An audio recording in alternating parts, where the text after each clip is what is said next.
Hi, I'm Olga and welcome to my Perspective Challenge. I'm a sketch artist, book author and founder of my online school of sketching.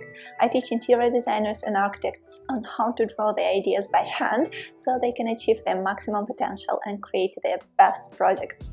In this course, I will teach you the basics of 1- and 2-point perspective drawing, one of the most important skills for those who draw, and especially for interior designers and architects, for whom sketching is an essential part of their profession.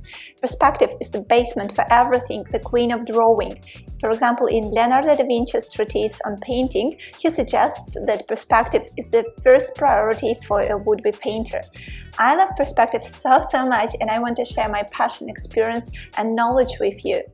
At the end of this class, you'll be able to accomplish an interior drawing of a bedroom that employ linear 2-point perspective depth. We will begin with some fun exercises so you will understand perspective and finally stop struggling with it.